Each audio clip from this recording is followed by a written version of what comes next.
Devin Haney releases his dream hit list, and ultimately I feel like it's a little bit shocking to me because you'll be surprised by the fact that Ryan Garcia isn't number 1, he's not number 2, but he's number 10. If we take a look at this list, we got Devin Haney obviously calling out, his top 10 fighters that he wants to get, priorities, and they're all ranked 1 to 10. And surprisingly, Keyshawn Davis, Mario Barrios, these guys are there, but the top 5 are Teofimo Lopez, which I think is a great fight. I think Teo and Devin, they have a lot of history, early days of DAZN. Those guys were going back and forth. Teofimo Lopez doesn't like Devin. Devin doesn't like Teo. And their fathers don't like each other. So I feel like that'll be a lot of interesting back and forth. And in addition to the fight, the fight is obviously what it's all about. And I think stylistically it's really interesting. You got Teo, who's a very reactive fighter, has great reflexes. You got a guy like Devin, who, we've questioned his his mental health and whether or not, he's fit to be back in the ring, whether or not he still has trauma for PTSD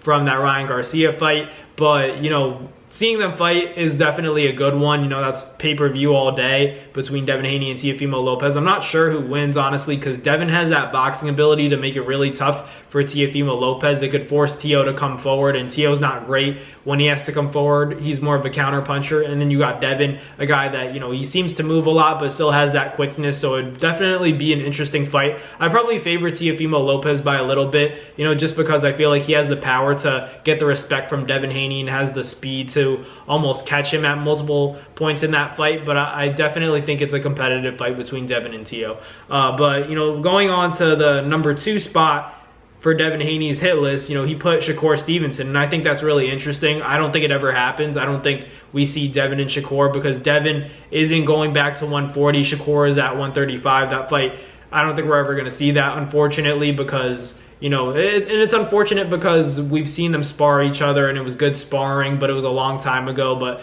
Shakur's just a light 135 pounder, and you have a guy like Devin who's not even, fighting at 140 anymore. And Shakur's not even ready to go to 140 yet. And I think that, Keyshawn Davis and Devin Haney is a more realistic fight than Devin Haney and Shakur at this point, just taking into account the weight. So Shakur, not really a realistic opponent for Devin Haney, but, it is what it is. Keyshawn would be a good fight for Devin for sure. That'd be really interesting. Number 3, even more unrealistic for Devin Haney's hit list. He put Gervonta Davis, and I talk about the same issue that Shakur has. It's not going to happen because Devin's a 147 pounder now. It seems like he's going to move up to welterweight and, ultimately fight no lighter than around, a catch weight of 144 or, at welterweight, at 147. So Tank and Devin Haney, I also don't think we're going to see it, because at the end of the day, it's like the negotiations are already a problem, and then you have the weight where Devin's significantly bigger than Tank. And I think that at this point in Tank's career, where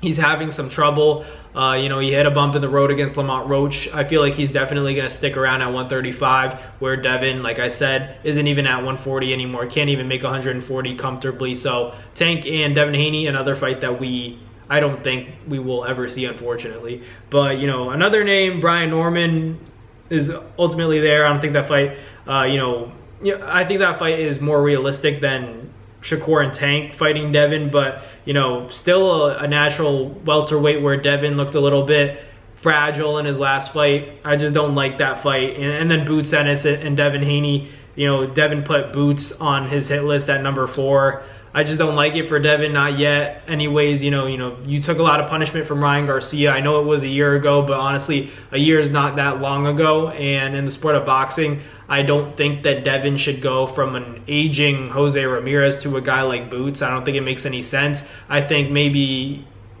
Devin Haney fights Rolly Romero. I think that's a safer route, honestly. Could still get hurt by Rolly, but I think it's a safer option than going into a Boots fight. And it seems like they're abandoning the Ryan Garcia rematch. I don't know what happened. It just seemed like both sides, Devin and Ryan Garcia, neither of them really want that fight anymore. I think both guys kind of fumbled the bag for that rematch. They messed up the bag, and that fight isn't worth what it was, prior to that New York City card in Times Square. But it is what it is. That's a sport of boxing. Plans get ruined. And I just don't care for the Ryan Garcia and Devin Haney rematch right now. I'd prefer to see Ryan, get a rematch with Rolly and handle that business, and then we could get back to that rematch between Haney and Ryan Garcia. But right now, I'd really like to see Ryan get eager to fight Rolly and get that revenge. So we'll see what happens. But Devin posted this tweet, you know, with his dad, you know, they put it together, and this is a top 10 list, and Ryan's at the bottom of it. So very interesting stuff, but those are my thoughts on this Devin Haney hit list. Let me know in the comments down below what you guys think.